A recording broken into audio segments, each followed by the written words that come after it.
Peran manajemen keuangan itu bisa dibagi menjadi 5 aspek. Yang pertama adalah perencanaan keuangan.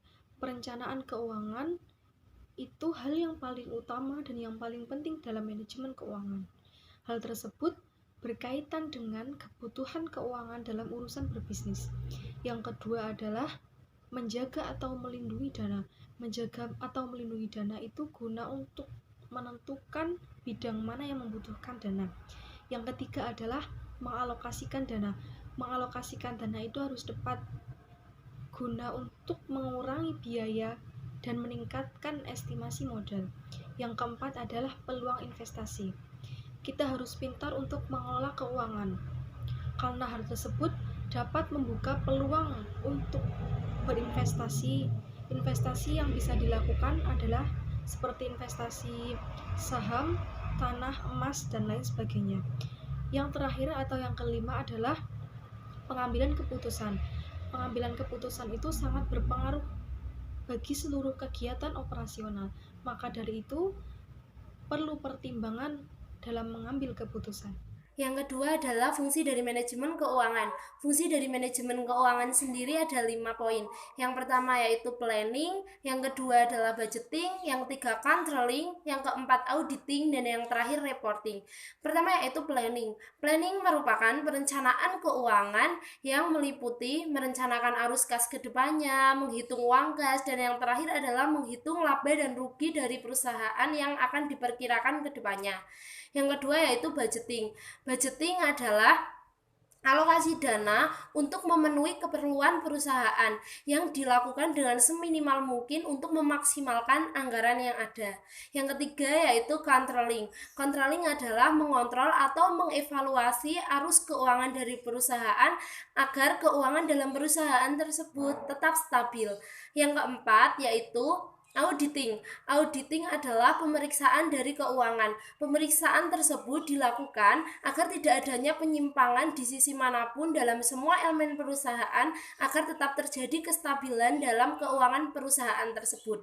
Dan yang terakhir yaitu reporting. Reporting adalah menginformasikan keuangan yang ada dengan seluruh elemen perusahaan secara transparan. Baik, yang selanjutnya adalah ruang lingkup manajemen keuangan, di mana ada 4 bagian. Yang pertama, menentukan keputusan investasi.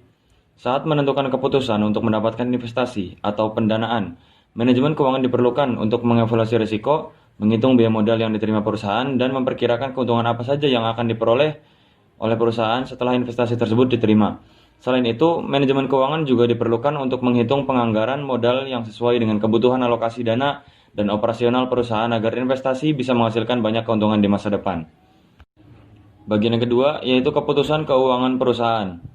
Meningkatnya jumlah investasi yang didapat oleh perusahaan setiap tahunnya membuat manajemen keuangan harus memperhitungkan cara yang lebih tepat untuk mengatur keuangan tersebut. Manajemen keuangan harus mengembangkan cara terbaik untuk alokasi dana dan membuat struktur keuangan agar perusahaan tidak merugi di masa depan.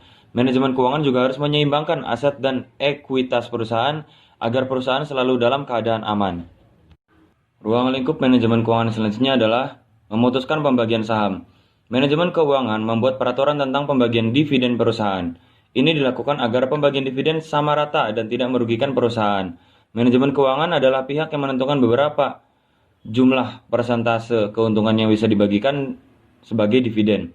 Manajemen keuangan juga harus mampu memperhitungkan keuangan perusahaan di masa depan, seperti misalnya apa saja peluang investasi yang dapat dilakukan serta perencanaan keuangan untuk ekspansi dan pengembangan bisnis agar perusahaan semakin besar. Dan yang terakhir atau yang keempat adalah working capital allocation. Adalah uang yang disimpan untuk perusahaan yang digunakan untuk biaya operasional perusahaan. Termasuk di dalamnya juga adalah aset perusahaan dan liabilitas perusahaan. Setiap aset yang dimiliki perusahaan seperti alat, mesin, mobil, dan gedung harus dipelihara dan diperhitungkan juga oleh manajemen keuangan. Karena aset tersebut penting bagi keberlangsungan perusahaan. Selain itu, liabilitas perusahaan juga harus diurus oleh manajemen keuangan. Beberapa contoh liabilitas adalah hutang, tagihan yang harus dibayar, serta pinjaman dari bank. Semuanya harus diurus oleh manajemen keuangan agar tidak mengalami keterlambatan pembayaran yang berakibat fatal bagi perusahaan ke depannya. Tujuan manajemen keuangan. Manajemen keuangan sebagai aktivitas memperoleh dana, menggunakan dana, dan mengelola aset secara efisien membutuhkan beberapa tujuan.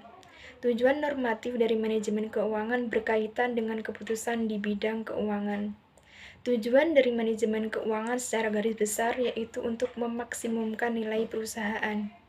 Tujuan memaksimumkan nilai perusahaan berarti memaksimumkan juga kemakmuran pemilik perusahaan atau pemegang saham perusahaan.